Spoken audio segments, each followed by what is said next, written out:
There's nothing really to talk about with the Royal Rumble pay-per-view, really, is there? Nobody's really excited Mm, for this show.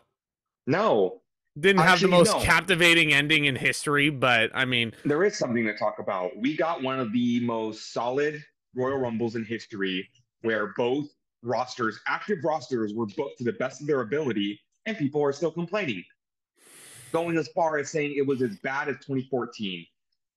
Make up your mind, folks. no way. No Make up your way. mind. Oh, there's going to be a lot of discussion regarding that, but real quick, I should also mention this is the ZNT Wrestling Show's 100th edition.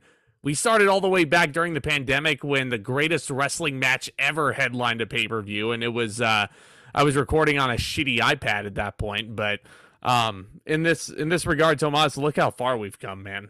This channel has We grown really so have. freaking much. Now we're going to WrestleMania this March, and hopefully we can meet some of you guys over there. Let us know down in the comments if you're on the road to SoFi Stadium just like we are.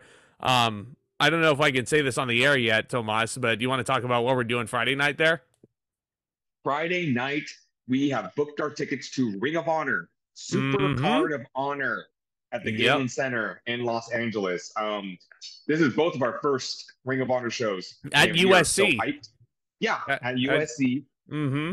It's a beautiful campus if you've never been there. Oh my word. I have a few friends that go to Absolutely. USC and it's yeah, I can We are see hyped. go there. It's Nothing has been stunning. confirmed for the show yet. We still got a few months ahead of us. We are also going to AEW Revolution. I am going to Mm-hmm. AEW Dynamite the following episode in Sacramento. We are going to Ring of Honor. We are going to WrestleMania. You are trying to go to Raw after Mania. Mm-hmm. There's a lot of wrestling in our future. A lot of shit to talk about here, including with this Royal Rumble pay-per-view, which took place for the third time in history from the Alamo Dome in San Antonio, Texas, drawing the largest gate in Royal Rumble history, which is amazing to see with Triple H as the head of creative. Please keep it up, and please keep selling out these houses, and keep telling this company that Triple H is the guy going forward. But um, it was a shocker seeing what came on first, but I'm looking in hindsight, Tomas, I'm really, really glad it did. Fun personal story from both of our sides. We opened a show this past weekend, so we were not able to Mm, watch this show live. that's But right. the minute it was over, we got all the pleasantries out of the way, had an excellent show. I went home and damn right, the first thing I did was turn the show on and I ran the gauntlet. I watched it all the way until it was over, until 3 a.m. because I did not want to go to sleep not knowing what happened on this pay-per-view. Yeah, So it was a fun night. I made it through all the way. But we me opened up, too. yes, with for the first time ever, I believe, with the men's Royal Rumble match. And I'm okay with this. I'm Mm-hmm. really, really okay with this. Well, because the crowd Uh, was super hot and they aren't gassed by the main event because this is a really long show, like you said, at around 4 hours and 20 minutes. I believe the longest pay-per-view under Triple H's watch so far, which, I mean, it's no surprise because the Rumble match is like an hour and you have two of them on this card. So, I would rather have a very long Royal Rumble than a 5 hour Clash of Champions or even a 5 hour SummerSlam. Because remember yeah. back like when we were deep into the network era and Mm-hmm. Vince McMahon just said fuck it and he made every single pay-per-view like 4.5 hours. Like That got, TLC. tiring. Yeah. I remember that TLC we went to had like 10 matches. Yeah, it was a long show, but it was fun being there live. But man, by the time the main event came around, the crowd was still hot for the main event. But man, I Yeah. was getting tired. But Yeah, for sure. Like we are getting ready for Revolution, and we already know how infamously long AEW pay-per-views can be, and our main event is a 1 hour Iron Man match. So I'm prepared to pace myself throughout that show. yeah, Anywho, we'll be speaking of talking one about hour, Revolution. speaking of 1 hour, someone running the gauntlet, Gunther is number one, and I was so happy to see that. I'm like, how did nobody call this? Gunther is number one and Sheamus is number two on his birthday, running back the clock for Clash of the Castle in what I consider a tie for match of the year last year with the Hell in a Cell match between Cody and Seth, but nobody called Gunther and Sheamus starting this, and I think it was all the No, better for it. I think it was but it was awesome. nice. And the only thing I kind of saw coming, but it didn't happen, I thought we were going to get a brawl between the Brawling Brutes and Imperium to start off the Royal Rumble. But no, they let Sheamus and Gunther. With Sheamus and Gunther staring at each other, right? Exactly, yeah. But no, they let Sheamus and Gunther do their thing for the first couple minutes. But out number 3 comes The Miz. Oh, poor Miz.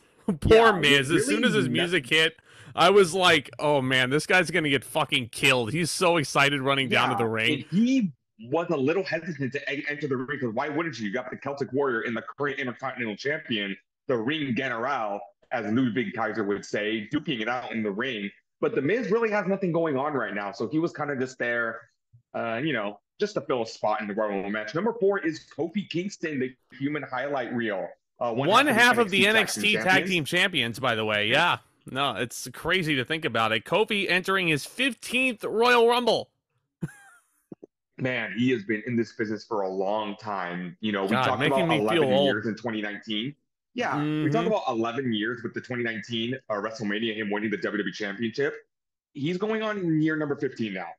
And I remember when Kofi Kingston first debuted in ECW. So pretty crazy to see Kingston still going. Number 5, the Rebel Heart, Johnny Gargano, making his Royal Rumble debut as a part of the main roster. Oh, it made me so happy. Can we talk about Johnny for a second? Because, I mean, I could gush about this guy for an hour myself, but this is someone I was very happy to see enter very early, and he would last about a half an hour in this match by himself. He enters the ring, and he is actually cosplaying as Kang the Conqueror. He is bringing back the comic book themed attires, and I'm like, thank you. Like, God, thank you for confirming that for me, please, because I was scared. I thought he was cosplaying as She-Hulk. Nope. And I was very sad for a minute. On his Instagram, like, he actually showed us the design behind the scenes, and it said Johnny Conqueror on the bottom. So he was cosplaying as Kang, which is very appropriate with Quantum Mania coming out in a couple weeks. But Johnny, thank you for clarifying that for me, because that scared the shit out of me. Yeah, Johnny goes in there and he's having fun with the Miz, and he goes for 10 beats of the Baldwin, and then Sheamus walks up to him and he's like, "What do you think you're doing, fella?" And Johnny's like, "Please have at it." And he looks like he was having so much fun watching the Miz get his clock cleaned. And Johnny hits a super kick, Sheamus hits a bro kick, and Miz is out of there. First one eliminated. First one out. Number 6 is the other half of the NXT Tag Team Champions, Xavier Woods. And let's get this out of the way right now. I know we were all hoping for we'll get to that in a second. But I know we were all hoping for Big E. I was hoping for Big E. But when the time is right, the time is right. And Big E isn't quite ready to get back in the ring. But we're not worried about when Big E's going to be ready to wrestle again. We're all just making sure that Big E is okay. Yeah, Big E broke his neck. So it'll be a miracle if he even gets back into the ring with the nature of how he got injured and everything like that. But not going to lie, when I saw Woods and Kingston this early in, I'm like, we might, maybe. But unfortunately, just throwing that out there now, it does not happen in this match. But no. Big E, keep working it. Like Swerve Strickland said, the streets miss you. Yes. New Day dominate for a bit, and they actually tease a New Day face-off, and they actually circle around each other like they're going to start wrestling. And then Michael Cole calls it the wheelbarrow butt slap. It's basically the New Day, pandering to the crowd. They're like, yeah, we're still on the same side. We're not going to fight each other, but... Number 7, Tomas. The Harbinger of Doom, Karrion Kross, who has been very directionless on SmackDown lately. I know he's feuding with Rey Mysterio, but I feel bad for him. I mean, I know I gave him a lot of crap in the early days of our podcast in NXT, and I still don't think he's the best wrestler now, but I like his presentation, and I like that he's getting such... a mainstay in WWE, but... Right. Well, we compared him to, our generation's Kane, during the Extreme Rules pod or something like that, but anyway. Nothing going on for Kross here, and I feel bad. I mean... There was an exchange between him and Gunther, by the way, exchanging the stiffest suplexes ever, and for a while, it was the story of the Rumble was these big hosses coming up to Gunther and squaring off against him. Sheamus, Drew McIntyre would come out in a few short minutes, but that was... Number 8 is a sheesh. Representing the Alpha Academy. So cool to see him in there. And he got a little bit of a spotlight in here. He is just so damn good in the ring. Hunter uses him every week. Hunter Yeah, uses him every week in matches on television. He's wrestling on Raw tonight, and then I don't know if I should spoil it for Tomas. I don't know if he cares, but Chad Gable is actually wrestling on Raw tonight in a big he's key matchup. yeah. He's But hitting T-bone suplexes. He's hitting rolling chaos theories. It's so cool to see Gable here. Number 9, a man that was kind of like slotted as one of my picks to win this match, the Scottish Warrior Drew McIntyre from SmackDown. He has a big presence in this match, and he does. Yeah, him and Sheamus form a pretty tight alliance in this match. They stick together through most of the match together, and they save each other on a few occasions. And may I note about this Drew and Sheamus team up, because they were originally called the Banger Bros on SmackDown, which obviously WWE can't exactly say anymore on the air. I'm not sure the returning Pat McAfee really understood this, because he's sitting there saying, and he's like, what did they say the tag team name was again? And Michael Cole was like, it's not appropriate for public consumption. And then Corey Graves was like, yeah, copyright issues. The commentators were get it. They were Oh, I'm sorry, let's pause for a second.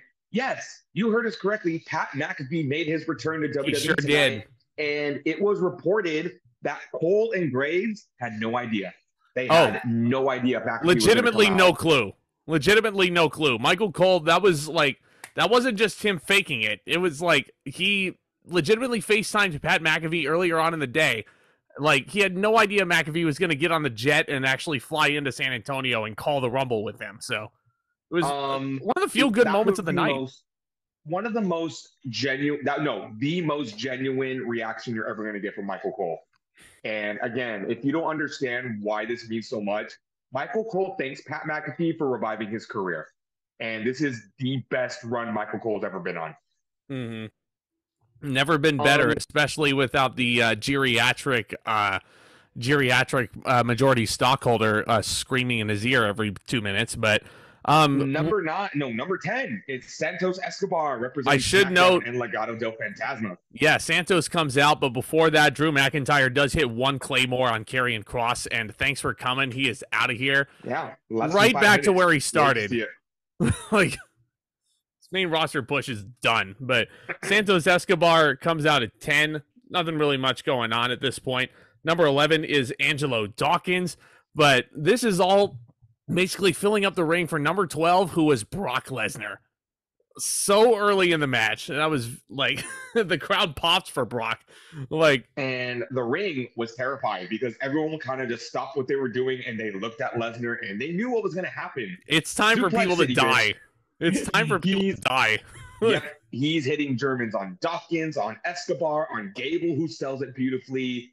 And he is just on a tear. He eliminates Dawkins. He eliminates Gable. Dawkins, Gable, and Santos Escobar fucking pitches him into the fifth row. It was so Escobar awesome. takes a nasty ass spill when Lesnar eliminates him. But I would definitely trust Santos Escobar to land as crisp as he did, and I would it's crazy to say I would trust Brock Lesnar to throw me that way, and I could probably land safely and still look convincing, which is contrary to something we're going to talk about later, but. Yeah, number 13 is the almighty destroyer Lashley enters the ring. Lashley enters the ring. Brock Lesnar is facing off against Gunther. I want that at WrestleMania, but we're not going to get it. This is the closest we're going to get right now is Brock and Gunther. And the crowd popped accordingly. Just because it's not going to happen this year, it's going to happen, Mm-hmm.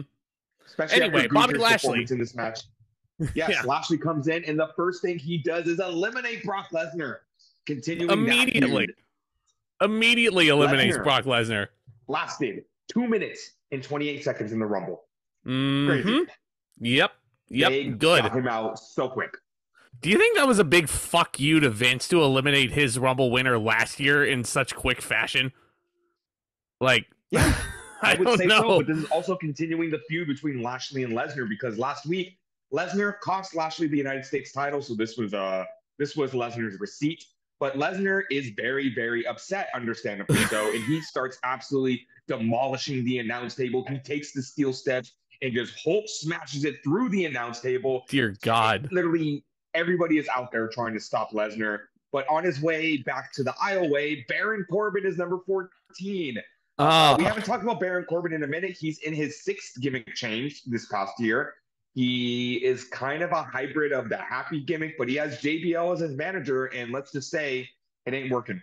It is not not working. really. I mean, JBL can certainly elevate a talent like Baron Corbin, but I mean, it's just the happy gimmick in different clothes, you know, without the stupid name and everything.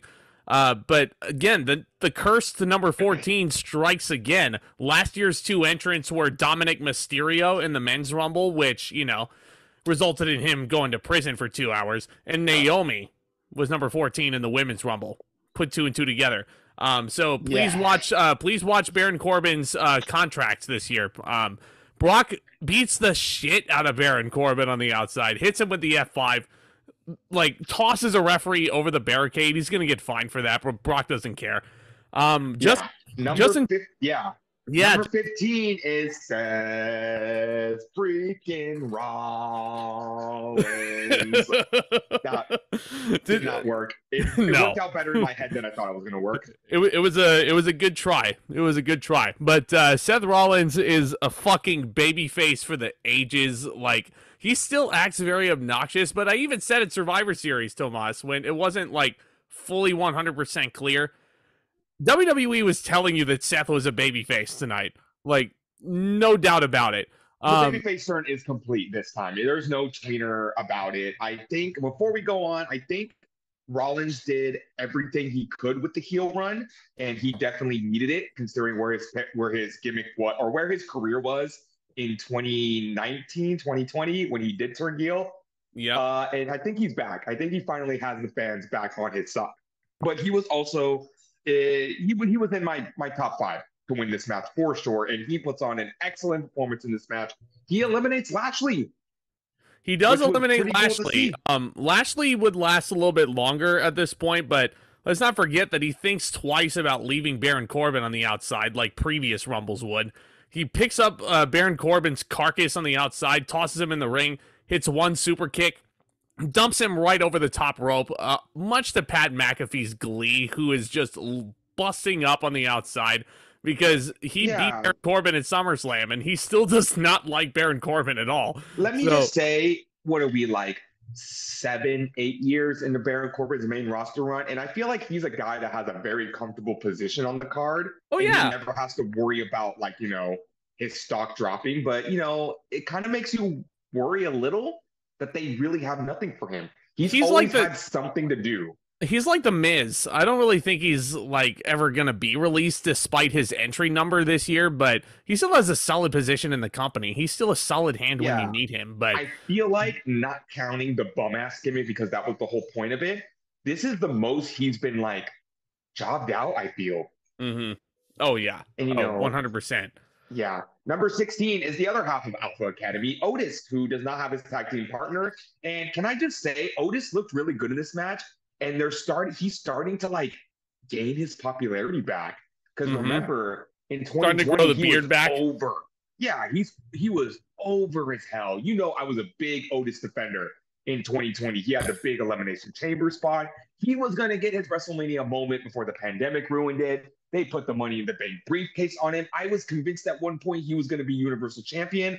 And then they took away his briefcase. They took away his tag team partner. They took away his girlfriend. And he never really recovered. But then the magic that was Chad Gable and the Alpha Academy, I see it working. I see the babyface turn coming for the Academy. And I can see him getting popular with the crowd again. They're letting him do the Caterpillar again. This is kind of like Take Two with Otis. So I feel like as time goes on, I think they should give Otis another chance because he's still entertaining as hell.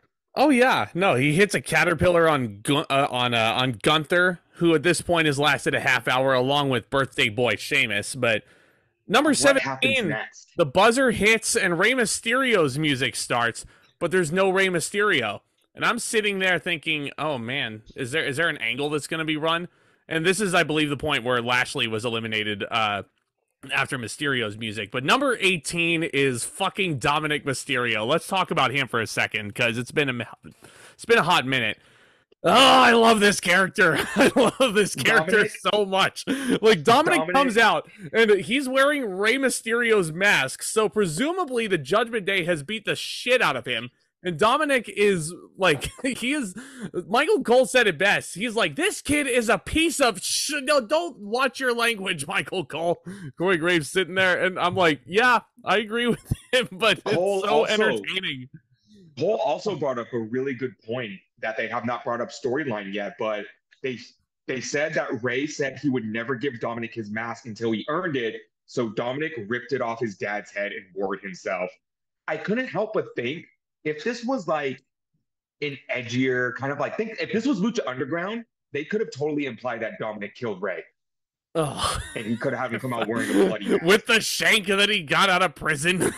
Like, you know, don't like, fuck with Dominic. He served hard time. He's a hardened criminal. He really is. He's got all these life lessons that he got from the clink, the 2 hours that he spent in there after getting bailed out by Finn Balor.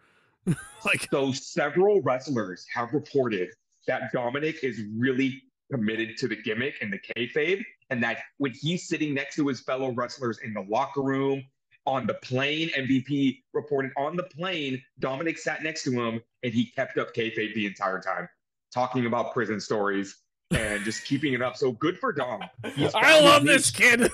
I love Dominic. Hey, listen, I've been pulling for Dominic for so long, and nobody was giving me the benefit of the doubt here. And I was like, be patient. This kid has a long career ahead of him. I think this heel turn was the best thing that they ever could have done for Dominic. And this character and how he is embracing this guy deserves all the titles in the world. He is so entertaining. Like, I cannot take my eyes off of him every single time. Like, every single word out of his mouth is pure bullshit. But it's like, you can't help but listen to him. It's like the way he's delivering it. It's so awesome. Dominic is the man. But he is, like, so hesitant to the... Yeah. Dominic is more over than Hook. Yep, he sure is. He sure is. Where's the love for Hook now, guys? I'm sorry. Dominic actually has a very impressive bout in this Rumble. He lasted 25 minutes. Mm-hmm. And then number 19, this one kind of made me sad. It's Elias. And he was out in 39 seconds. Yep. Drew and Sheamus hit a combination Claymore bro kick on him before tossing him out of the ring. Elias, before he El Kabonged Gunther over the back. He did, and Gunther was bleeding, and the camera made sure to zoom in on that little scrape that he got on his back, and it was can I just say, brutal. I was on a Royal Rumble binge like a couple weeks ago, and I watched 2017, 2018, and 2019. Just how much of a better position Elias was in. They dedicated full segments to him in the Rumble. There was the interaction with Jeff Jarrett in 2019. There was the point where everyone was cleared in the ring and they gave Elias the full entrance to come down and stomp on people while he was singing. And now here, he just comes out to his theme song. He El Kabong's Gunther, and then he's out. Yeah. I don't get it. Elias was one of the most over acts in the business 5 years ago, and now it's like they don't know what to do with this guy. Except shave his beard off and claim that he's Elias's brother. But anyway, number 20 is the so excellent Finn Balor in only his second Royal Rumble after lasting an hour in the 2018 Men's Royal Rumble, by the way, which is crazy. Yeah, the Prince comes out in his awesome gear, by the way. He just looks amazing. God, Finn Absolutely Balor, amazing. Finn Balor is clearly going to be a pillar of WWE moving forward. Triple H has always been such a huge believer in this guy. I don't know how many world titles Finn Balor is going to win with the time he has left in the ring, but man, he's going to be heavily featured. In the span of 2 years, we went from him getting scared off the top rope and losing to Roman Reigns to him being the leader of one of the best factions in WWE right now. A faction that should have been dead a year ago. But Triple H revived it, and he made it one of the most over acts on Monday Night Raw. It's so awesome. Titles were split up right now, that WWE title would be around Balor's waist. The Judgment Day is so entertaining, and I can't put them over enough. NXT commentator, Booker T. Booker T, yes. It should be noted that Gargano was eliminated at this point after a sick dropkick from Finn Balor. Johnny Gargano lasted 30 minutes in the ring, which should not go overlooked. But yes, No. Booker T, surprise entrant in this year's Rumble. And this is actually a surprise with a story, because Booker was on the kickoff panel. And everybody was asking, "Hey Booker, do you think you're gonna appear in the men's Royal Rumble match?" Kind of like as good natured pulling his leg. And Booker said, Yeah, "I'm just waiting for the invitation, dog." And he pulls out his cell phone and I man, feel like he says that every year, and this was the year he actually cashed in on it. yep. But Booker got the invite finally. I'm gonna start talking about Booker now because we're not gonna be talking about him a lot. I think Booker looks pretty damn good for his age. 57 years old. And he is still wrestling regularly in Houston in his wrestling promotion, Reality of Wrestling, where they just ran an angle where he led a team against his wife's team. Yes, his wife, Charmel, is in Reality of Wrestling, and she's a heel, feuding with Booker. So I think that's pretty cool. Booker has been recruiting talent from Houston. You can thank Booker for bringing Athena to the WWE. You can thank him for bringing Cora Jade to the WWE. Roxanne Perez. NXT Women's Champion Roxanne Perez. Mm-hmm. Indy Hartwell too wrestled under Booker T's under his tutelage. He's got a good eye for talent, man. Yeah, he does. And another thing I want to mention about Booker, he does look good, but he's got that Kurt Angle neck. He definitely has been showing his wounds of war over the years. He hits a couple of kicks. He does the spin Rooney, and he is tossed out by Gunther. And I was just like, I would have liked to have seen him. Oh, he had a bookend too, but I would like to see him hang for like a couple more minutes. I mean, Yeah. I know they're in his backyard. I know he's on NXT every week doing commentary, and he's on every single pay-per-view panel. But if you're going to make him put on the gear and go out there and do the whole entrance, you can give me 3 minutes. 3 minutes of Booker. Yeah. No, I mean, it's not my hill to die on, but it was really good to see him. It was a fun surprise. Number 22 is who I think is going to be a big star in the very near future, Damian Priest. So the Judgment Day is at full strength in this men's Rumble match. Damian Priest is basically doing his muscly, heater things. He's the heavy. He's the heavy of the Judgment Day. Mm-hmm. Number 23 is Montez Ford. And can I just bring up a little nitpick I have sometimes with the Royal Rumble? You wanted him to last longer, didn't you? No, it's if you're going to put tag teams in the Royal Rumble, I would like for them all to last long enough so they can interact with each other. Look at New Day. I mean, the Academy didn't get to team up. The Street Profits don't get to team up. We'll talk about it a little later in the Women's Royal Rumble, how some teams didn't get to team up. But Ford only lasts 44 seconds until he is dumped out of the ring by Priest, and Ford perfectly lands on his feet. He perfectly lands on his feet.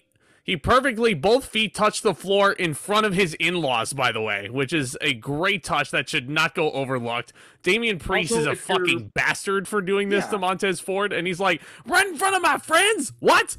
It was the funniest thing, but... Also, if you're gonna, tease this push for Ford, maybe a little longer than 44 seconds.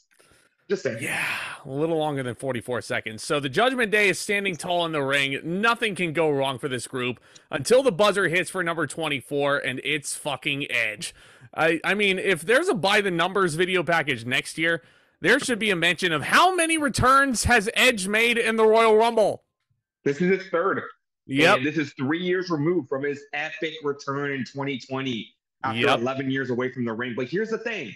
Edge is not in the Royal Rumble to win this. He has a purpose. We have not seen Edge since Extreme Rules in October when the Judgment Day took out him and his wife, Beth Phoenix. They killed Beth Phoenix. They killed Beth Phoenix, and Edge looked so intense, storming down to the aisleway. Tosses Priest, tosses Balor, and he has a brief little stare down with Seth Rollins, and the crowd is very reactive to this. Dominic goes to interrupt the fun. Edge goes to eliminate Dom, and Balor pulls Edge out of the ring over the top rope and to the floor. And Finn Balor's celebration here is the funniest fucking thing, because he looks like, go back and rewatch it, Tomas, because it makes me crack up every single time what Finn Balor does. He's like, yeah, like he just won the WWE title. It's so funny. Balor's, heel antics are lame. I think they're hilarious as fuck. I thought it was hilarious when Balor beat Edge in the I Quit match, and then he went on Raw the next night and said, yeah, I didn't quit. I'm too legit to quit. He's like, just like that cringy old dad trying to stay hip. Kind of like I think it's the hilarious. cringy old dad, you know? But But here's so the good. thing: this all happens in the span of a minute because Edge is only in the Rumble for 1 minute and 4 seconds. But So Edge starts fast attacking the paced. Judgment Day and go up the ramp.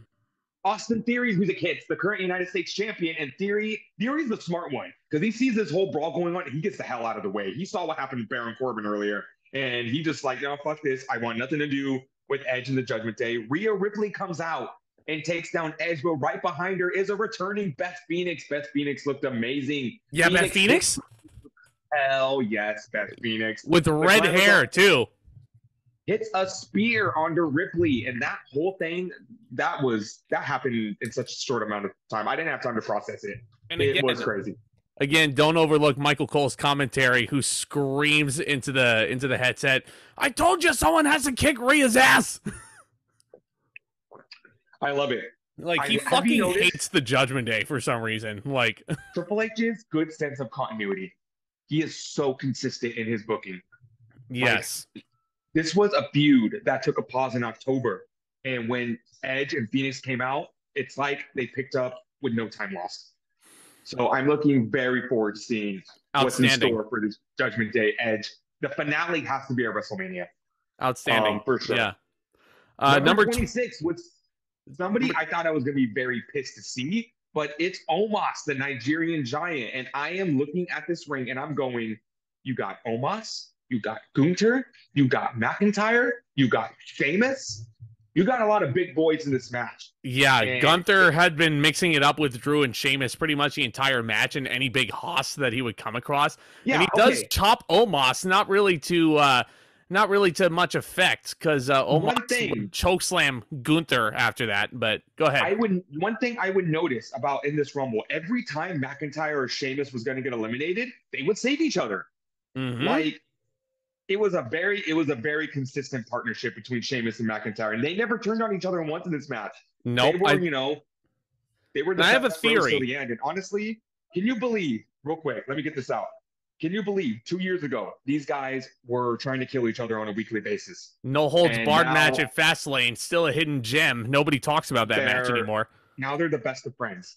And I love that so much. They are the ultimate bromance in WWE right now. Yeah. And I feel like, honestly, I feel like Drew's going to turn on Sheamus at some point this year, though. I think Drew's turning heel, but it's going to be really, really sad once that happens. But, I mean, I think there's a reason why they were teaming up as long as they were. But let me eat my words real quick, because I've had some choice words about one Nigerian giant on this podcast many times.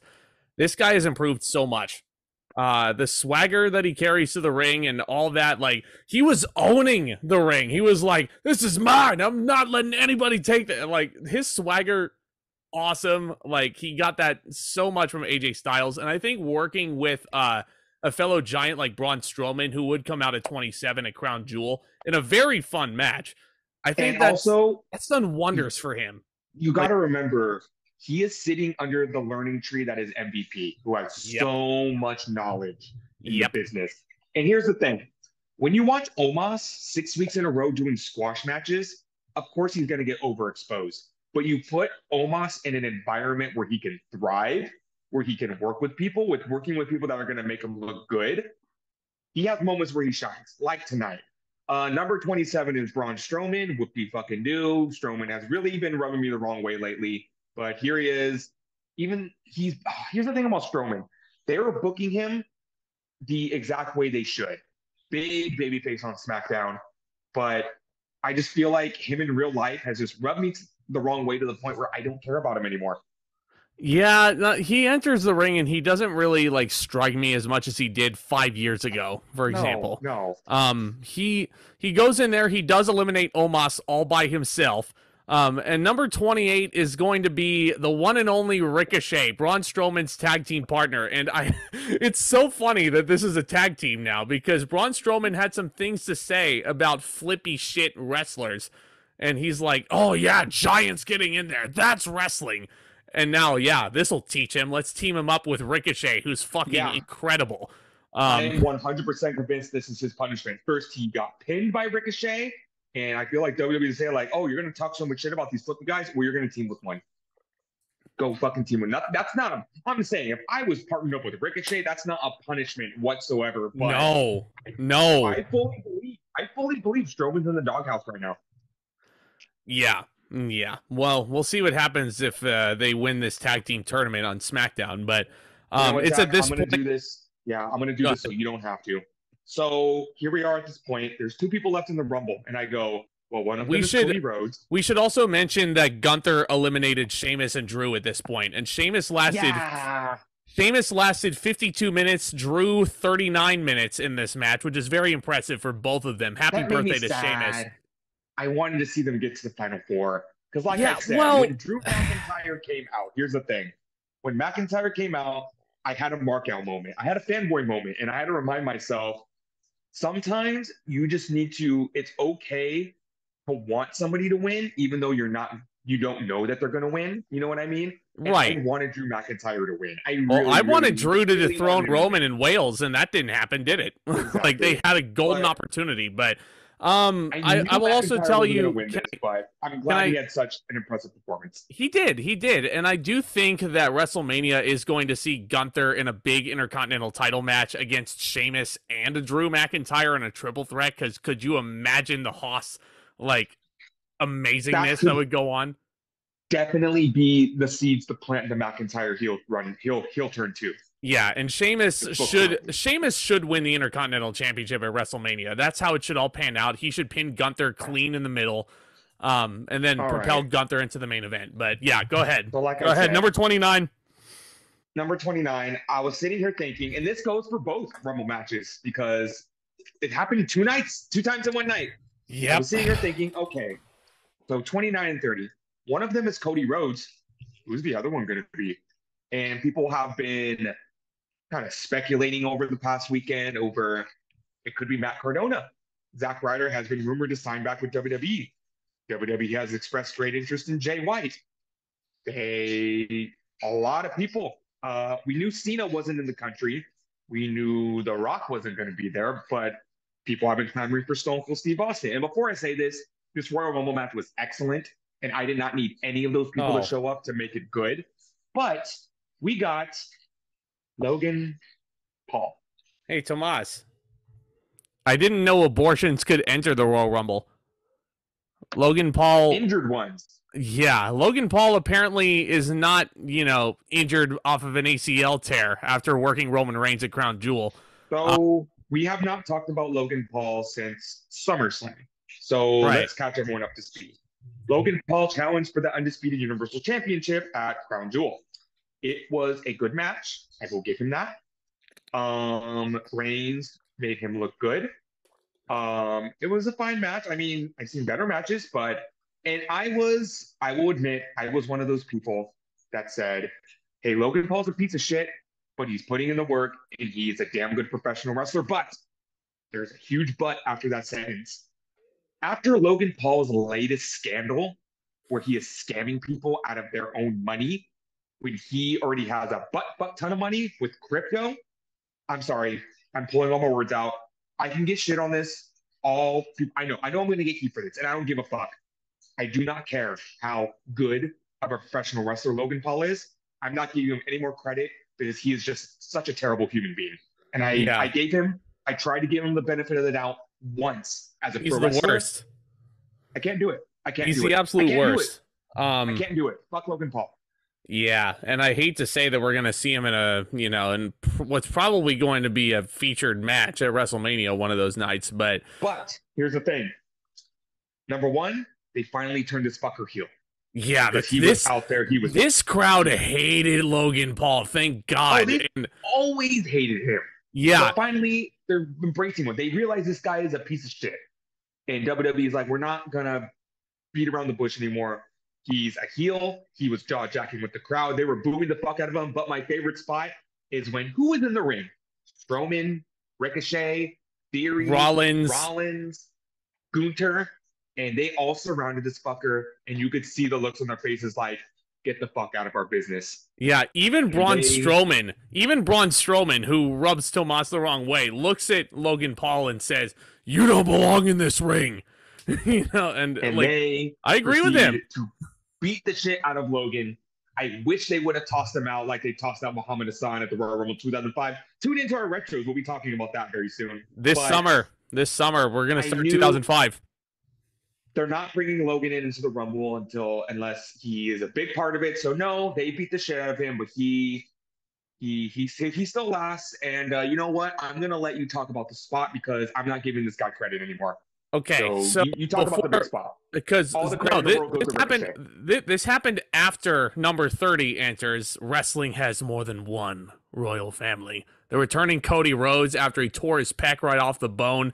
He's getting this big coronation. He's getting all the pyro on his way to the ring. His gear looks fucking clean as well. That robe looks so freaking awesome. Goes in there, hits the Cody cutter, tosses Dominic right over the top rope, much to Michael Cole's glee. And yeah, he wrestles for a little bit. And Logan Paul and Ricochet are standing on opposite aprons, right? Ricochet's over here, Logan Paul's on the other. And they're kind of jaw-jacking at each other. They're like, you can jump, right? And they're like, yeah, you can jump. Let's do this. This is so fucking preposterous. But the visual of it was actually pretty freaking dope. So they leap onto the top rope, they springboard, and then they crash and collide and fucking die onto the canvas. I'm surprised that didn't cause an atomic explosion. Oh, it was. I mean, it wouldn't cause as much of an atomic explosion as an Orange Cassidy kick to the shin, but it was, you know, it was damn close. It was really damn close. But props to Ricochet for an awesome spot. Well done. Cody tosses Braun Strowman. Ricochet is sadly eliminated by Austin Theory. And seemingly we're down to a final four of Theory, Gunther, who's been in since number 1, Seth Rollins, and Cody Rhodes.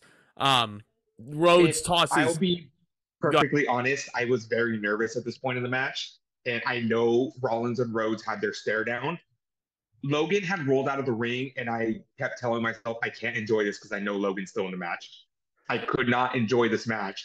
I could, because I knew Logan Paul wasn't winning. I knew Logan Paul wasn't winning. You know, there's no way. It was a scary thought. It was a very, very, very scary thought. Well, I mean... It's like back in 2018, remember, when it was Balor, Nakamura, Cena, and Reigns? And I told myself, this could either end really good, or it could end really bad. Well, Roman Reigns is very different from Logan Paul, though. That's a very different way to get pissed off. But, I mean, I think they booked the end of this Rumble really well. Because, I mean, a lot of people were clamoring for Sami Zayn. A lot of people wanted Sami Zayn to enter this Rumble and win and go dethrone Roman at WrestleMania. But the thing is, the Rumble match was announced to be kicking off the show. Roman Reigns and Kevin Owens were going on last. And there was a kickoff show segment where Roman tells Sami, you're going to stick by my hip all night long. So Sami was not going to be in that Rumble. And I immediately knew who was winning. So I think that's why they did it. Because if this was booked a different way, if the Universal title match would have opened the show, which I was kind of predicting that they would, because you know Reigns' moniker, if I'm not going on first, I'm going on last. So having them book, and we're going to get into this world title match later on, don't worry. Having them book the way it did, I think Triple H knew. Triple H isn't an idiot. He knew what happened in 2014, and he knew exactly how we had to book this Rumble to basically combat any backlash. And so at this point, we're down to Logan, Rhodes, Rollins, and Gunther. Cody tosses Theory at this point, and Rollins and Cody... So the way they told this story about Rhodes and Rollins in this match, how they ironically worked together to eliminate Theory, they realized to get to this final 2 that they want, they have to work together to get rid of the big machine that's been in there since number 1. They each hit a pedigree on Gunther, and Gunther looked like he hadn't even broken a sweat. He had been in there for over an hour, and it's like... How fucking weird was it to see Rhodes hit a pedigree? Oh, how weird was that? Not weird at all. He hit one in Hell in a Cell, you know? Yeah, but in this, like, it was weird. I know he did one because that was because of the feud, but to see Rhodes hit a pedigree onto Gunther, that was weird. Oh, he's going to hit a pedigree to win the world title. Watch. But Rhodes... That's going to be weird. Rollins goes for a pedigree on Cody, and Logan Paul sneaks in and eliminates Seth Rollins. That's the Mania match, my friends. It's Seth Rollins and Logan Paul. Deal with it. Seth Rollins better win. I was going to say, it gives me more an incentive to cheer for Rollins. Yeah, Seth better win. So, okay. It's Rhodes, it's Logan, it's Gunther, and I'm getting nervous. I'm getting Yeah. really So fucking nervous. Cody hits a crossroads on Logan Paul and thankfully tosses him out of the match. Gunther and Cody Rhodes, number 1 and number 30. First time in Rumble history that that's happened, where the number 1 and number 30 entries are the final two. They You go would in have there. told me a month ago that Rhodes and Gunther were going to be the final two. I wouldn't have believed you. But I was happy about this because everyone was just saying it's going to be Rhodes and Rollins. It's going to be Rhodes and Rollins. I wanted to see something different, and by God, we got something different. We got something different. These two had like a little 10-minute mini match after Gunther spent an hour in this thing. He shattered Rey Mysterio's record that he set in 2006. Gunther lasted 71 minutes and 25 seconds, and it looks like this fucker hadn't even broken a sweat. What a beast. Gunther is he's a beast. I was going to say a really special talent that should be world champion one day, but this guy is a beast. Like, let me tell you, Rhodes and Gunther, I was telling myself, Rhodes is going to win, but if Gunther somehow wins, I am not going to be mad whatsoever because Triple H has strapped the rocket to him, and Gunther is going to be a force to reckon with for years. A former AEW EVP and a guy Vince McMahon wanted to bury last summer in the final two. Can you say, fuck you, Vince McMahon? This is the wrestling we enjoy? Like, if Vince was still here, Gunther would have been eliminated by Lesnar. Yeah. Yep. Remember, right on the button. Survivor Series 2019, when Gunther was eliminated from the NXT versus WWE match, a minute in. Yeah. Blasphemy, because Gunther's too good to last a minute in a Survivor Series match, but they wrestle for a good 10 minutes. Just as predicted, Cody Rhodes wins the Royal Rumble and punches its ticket for a Universal title match at WrestleMania. But before he does, I want to talk about the final spot of the match because it was very reminiscent. Rhodes and Gunther were on the ropes, and Gunther had Rhodes in a sleeper hold. And Rhodes is slowly trying to pull Gunther over the top rope. And it looked like this is 2004 all over again. You know, the smaller man eliminating the monster. But Gunther is able to power out of it. I'm just like, Gunther's a fucking Terminator. Gunther chopping Cody's surgically repaired pec. Like, I don't want to be in Cody Rhodes' shoes at that point, but for anybody complaining that Cody Rhodes entering number 30 was way too predictable, Cody went in there and worked 15 minutes in the Rumble, and I feel like he was given number 30 mainly to, like, protect him a little bit more, like, from further injury, just in case, you know, because I had no issue with Rhodes being number 30. I just kind of agree with everyone when they said if you shouldn't have announced him. This should have been a surprise. Even though it wasn't a surprise, it should have been a kayfabe surprise. Well, in that regard, then they should have kept Hunter's return in 2002 a surprise too. And then we wouldn't have gotten the inspiring U2 like hype videos return, like hyping up Hunter's return either. But I mean, it's clear that Cody's taking a lot of influence from Triple H and like how you know he rose to the top. But this match was excellent. This match was absolutely excellent. I'm going to piss a lot of people off by saying this. This Rumble gets 4.5 stars. Yeah. This was excellent. Yeah, best Rumble since 2018, in my opinion. So many layers. You had Gunther's phenomenal run. You had Drew McIntyre and Sheamus working together the majority of the match. You had the Judgment Day and Edge stuff. You had the Lashley and Lesnar stuff. You had the Rollins and Theory and Rhodes and even the Logan Paul shit. You had the Omos spot. You had so many little layers to this Royal Rumble that just made it amazing. It was amazing. And let me tell you guys something. I love Royal Rumble surprises as much as the next guy.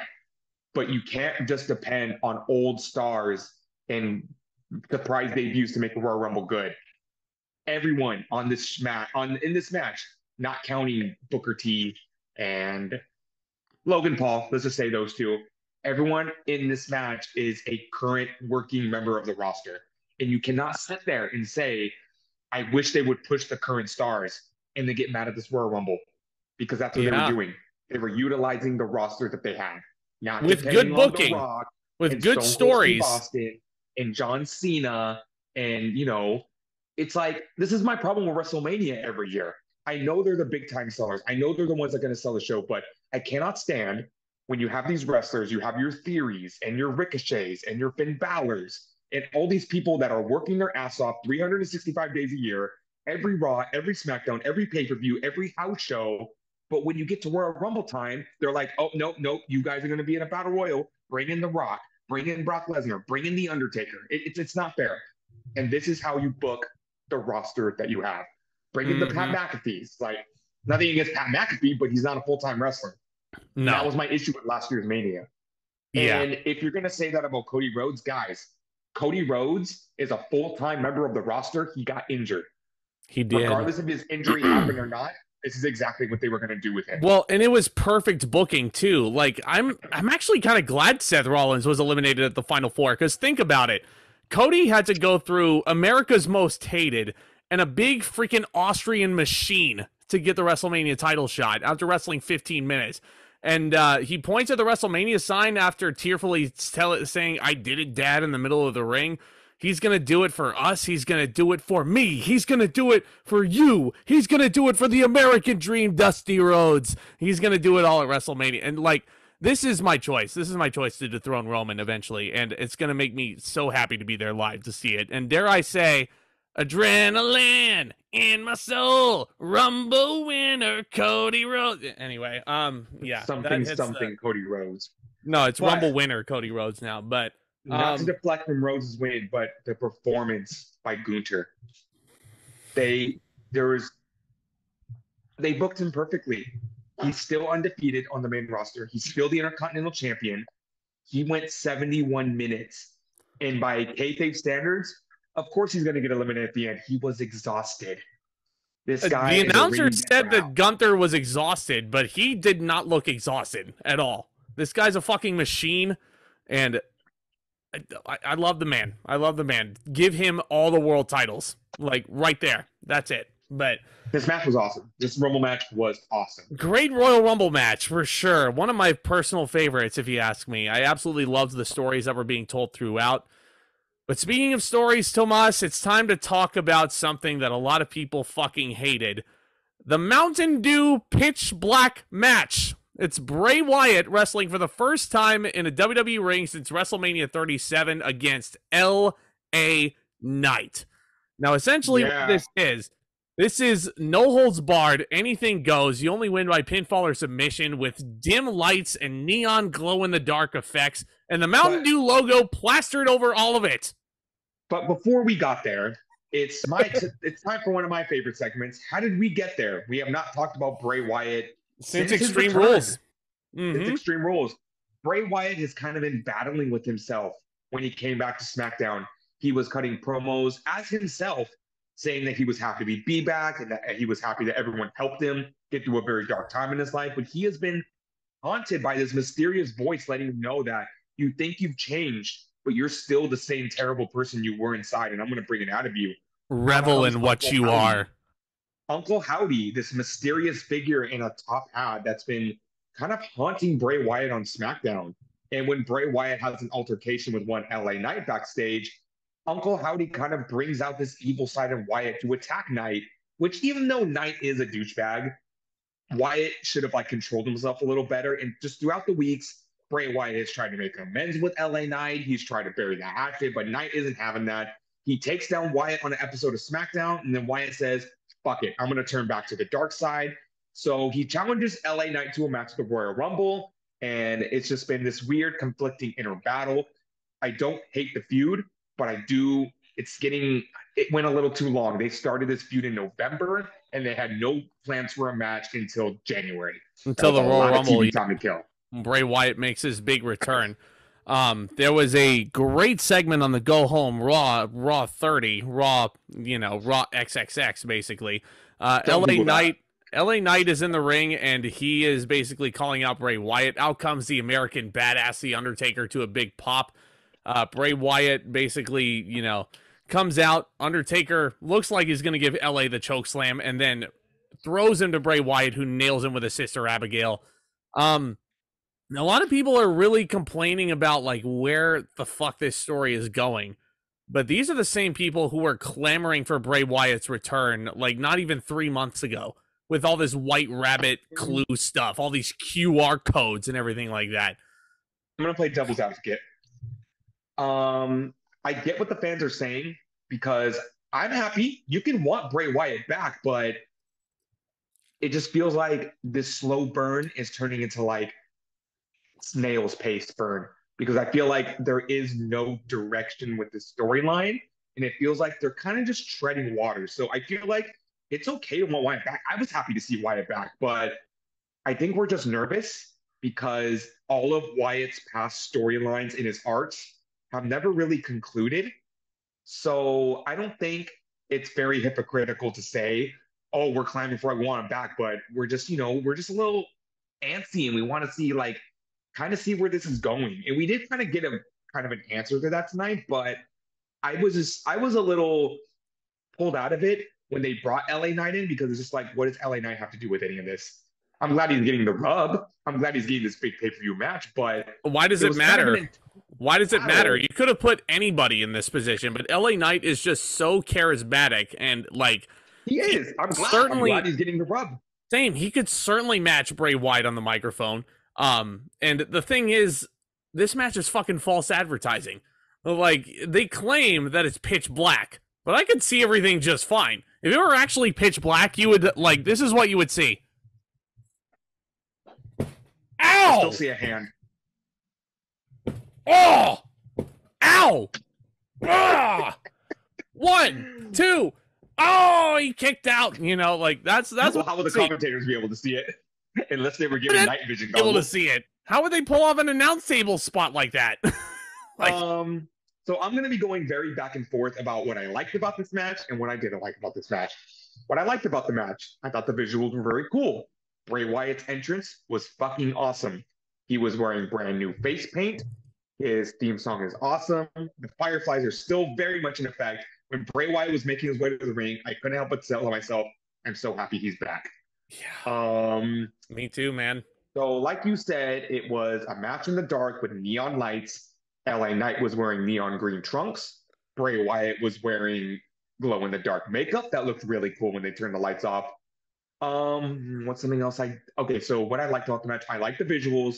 I thought the concept wasn't a bad concept. I thought it was pretty cool to watch. What I didn't like about the match, you talk about this being such a serious and ominous storyline. I can't take it seriously when there's a fucking Mountain Dew logo in the ring, on the barricades, on the fucking match graphic. Mm-hmm. There was another wrestling podcaster who basically was like, this would be like if The Undertaker came back from injury in 2000 as the Dead Man persona again, and he had to compete in a Dr. Pepper Hell in a Cell or a Coca-Cola casket match. Like, how stupid does that sound? Like, it sounds very stupid. Look, we've seen so many matches, so many matches over the years with little sponsor taglines. I get it. I get why they do that. But you can't take such a serious storyline and just, this is about Mountain Dew. You can't. You can't. Like, are they going to drink Mountain Dew in the middle of the ring and Bray's just going to be like, or Uncle Howdy's going to be like, drink Mountain Dew pitch black, man. Or something like that. I don't know. Suspension of disbelief totally took me out of it because there was a fucking Mountain Dew logo on every single post. Just like a Halloween Havoc Slim Jim logo in the middle of the ring, right? Does this make you want to go out and buy a bottle of Mountain Dew pitch black? Not at all.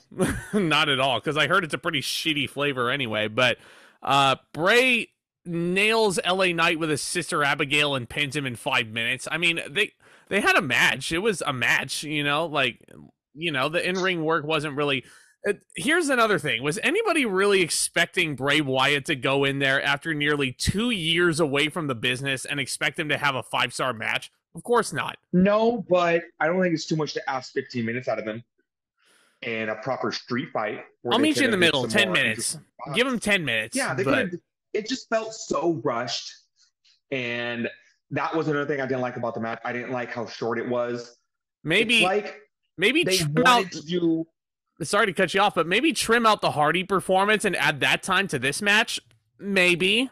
Just spitball in here. They wanted to go cinematic with this match so bad, but they couldn't. again, if they would have just made this a little longer, put a few more street fight elements to it, I'm not mad. I'm very happy that Wyatt won. And it's just saying it was the length. The length really bothered me. Before I could really even process or get into this match, it was over. Yeah. But sure after was. the match, I realized something's going to happen. And Wyatt was in the corner, and he kind of reveals a new Fiend mask. Because when he put on this mask, he started acting like the Fiend a lot. And remember, last week on SmackDown, the Firefly Funhouse returned. Mm-hmm. So if that's, I feel like it's planting the seeds that the Fiend could be something Bray Wyatt goes back to. So if this persona is supposed to be impervious to pain, then I beg you this question: how come Bray didn't put this mask on right away and just win the match that way, so that LA Knight doesn't cause him Very pain? good point.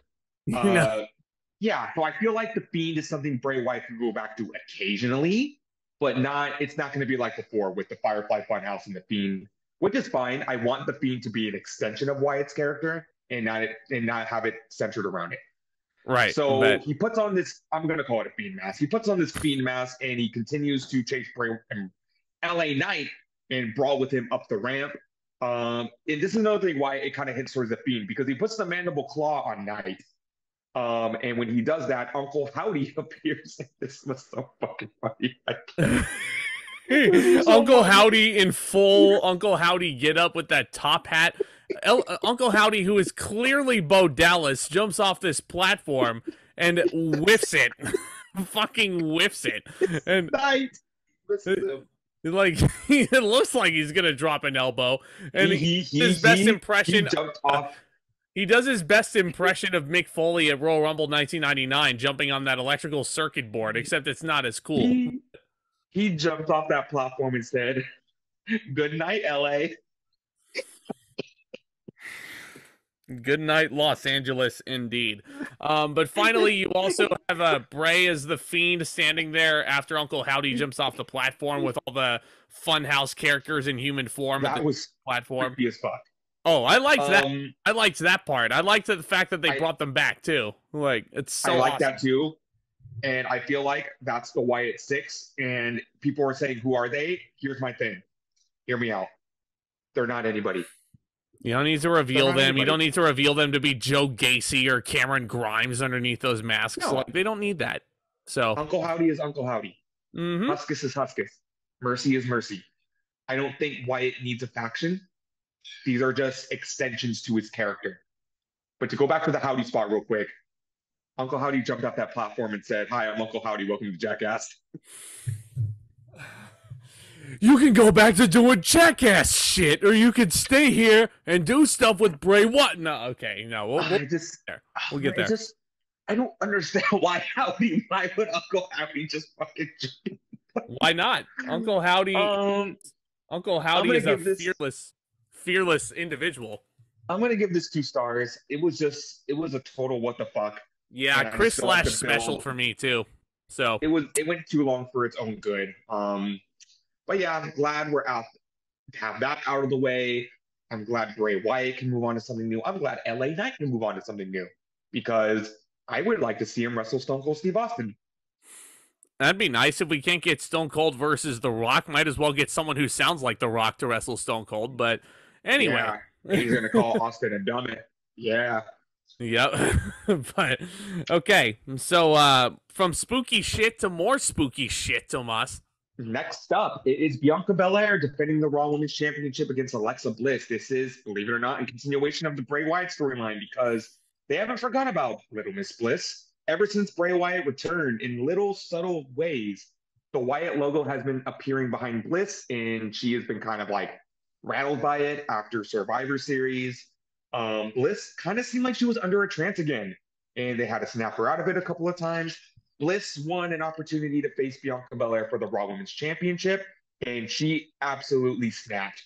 She got influenced by, and I feel like she's not influenced by Bray Wyatt, but more by Uncle Howdy, because every time Howdy appears, she immediately goes into that trance. She absolutely beat down Bianca Belair during their first Women's Championship match, and she is fully embracing this heel gimmick now. She's not quite Firefly Funhouse, but she kind of has, pardon my pun, a little twisted side of her now. It's not as intriguing as I thought it would be, but here we are. This was the match. I thought it was fine. The work was fine. Yeah, Bliss and Belair are fine workers.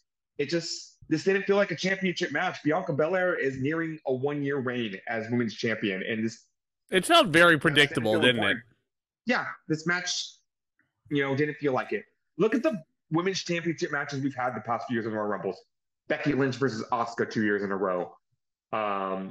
Matches like that. Sasha Banks and Asuka headlining a Royal Rumble. This didn't feel like it. This felt like something you would either do on another pay-per-view or on Monday Night Raw.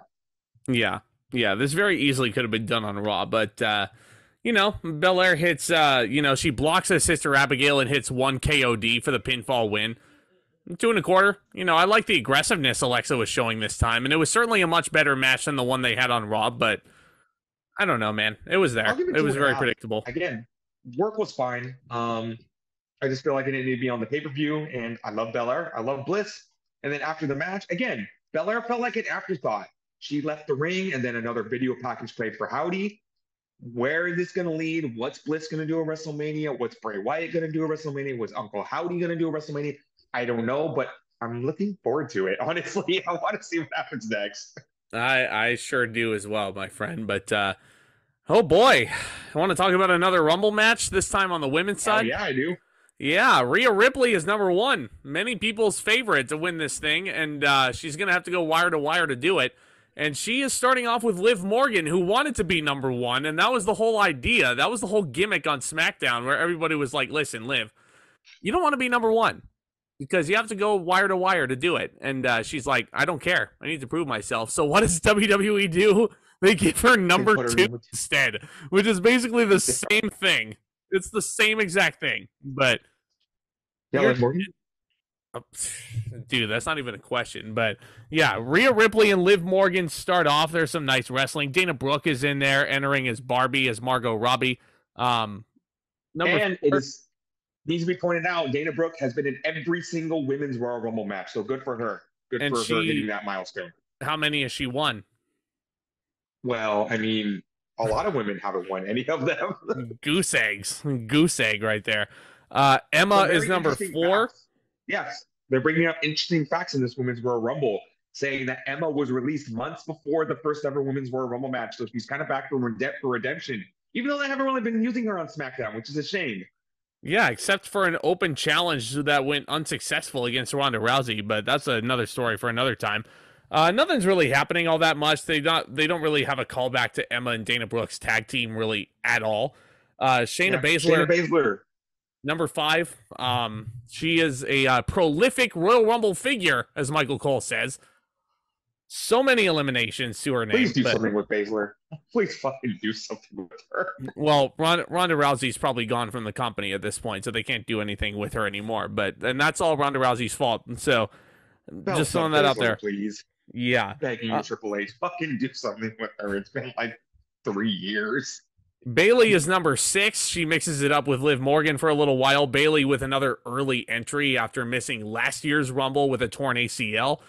Number 7 is who, Tomas? This is an interesting one. B-Fab. Hit Row. There are a bunch of fucking clowns on SmackDown.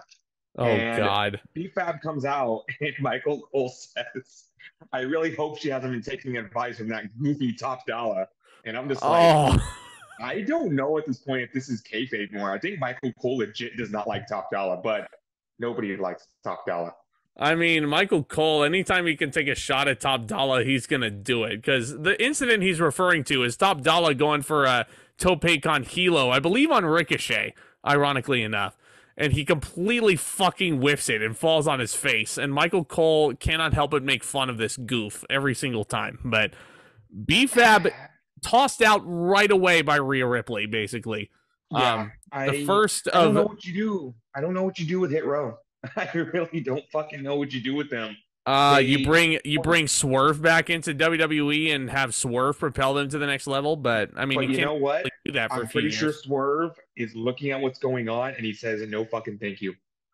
Yeah, probably facing off against Keith Lee at Revolution in a big headline match, but. Next up is the NXT Women's Champion, Roxanne Perez. We're talking about her. Yeah, really cool to see some NXT representation in this match, but can't help but make me think Roxanne Perez is in this match, which means they are not considering the NXT title to be a serious title. Because if she's in this match, No. that means you cannot challenge for this championship. And it sucks. It really sucks. She wasn't in the match for very long either, and that was mainly because they wanted to protect her before the big NXT Women's title defense at NXT Vengeance Day this Saturday. Didn't want her to get injured by mixing it up in the ring for too long, but Dakota Kai is number 9. Damage Control is at full strength as soon as Io Sky hits the ring. And they start, this is another big story of the Women's Rumble, is Damage Control taking over just like Judgment Day did. They're tossing out people left and right. Emma's going this way. You have I don't know who else. You have like Dana Brooke. I think Dana Brooke was gone by this point. They might have tossed her. I don't remember. But number 11 is who? This is a good Natalya. This is a good return. Yeah, good return. Natalya had her nose broken by Shayna Baszler a couple months ago on SmackDown, and she is back. I think she has spent more time than any other woman in the Women's Royal Rumble match, which is pretty cool to see. She is tying up with Baszler. Number 12 is Candice LeRae from Monday Night Raw, making the her Poison Pixie roster. Her you want to try that again? Royal Rumble debut, just like her husband Johnny Gargano did. Number 13 is Zoe Stark from NXT, and Corey Graves puts her over huge. Yeah, Zoe Stark really never impressed me in NXT all that much, but she had a really good showing, lasting around half an hour in this thing. She mixes it up. And let me address the elephant in the room right now. I eyeball NXT nowadays, and they do have some good talent, but it's not like the old days, and it's sad. It's very fucking sad. Not even close, dude. But again, you have your Braun Breakers, you have your Kamala Hayeses, you have your Joe Gacy's, you have your Grayson Wallers, but call me an indie mark all you want. They don't match up to Malachi Black and Andrade and Kevin Owens and Shinsuke Nakamura and Johnny Gargano and Tommaso Ciampa. And I'm sorry, it's not the same. Yeah, no, it's not the absolutely. Io Sky dumps Candice LeRae to the outside, so she does not have the same success that her husband did in the men's rumble earlier. Xia Li is the cursed number 14, so somebody please watch her contract status by the end of the year. Very cursed, because Xia Li has had so much stop and start on SmackDown. She's another girl that I look at. It's like, it's not that hard, guys. Look at her. She's a fucking killer. Do something with her. Can I also ask, Xia Li was coming out to the ring with what looked like a kendo stick spear, almost like Hikaru Shida comes out to the ring with. And the referee's like, no, you can't bring that into the Rumble. When you didn't have a damn problem with Elias bringing in a guitar and using it on Gunther. I was just going to say that. How come Lee can't bring her stick in, but Elias can bring his guitar in? So guitars are... So... I just realized this. Guitars are legal in the Royal Rumble, but kendo stick Hikaru Shida spears are not. And also, you want to bring back the inconsistency even more? 2007, Sabu brought chairs and a table into the Royal Rumble. The Sandman brought a kendo stick. Finley got disqualified from the Royal Rumble for using the shillelagh. No, he got disqualified for entering the Rumble early, so... he didn't wait for the buzzer. But well, that's the number 30 in this match. Who?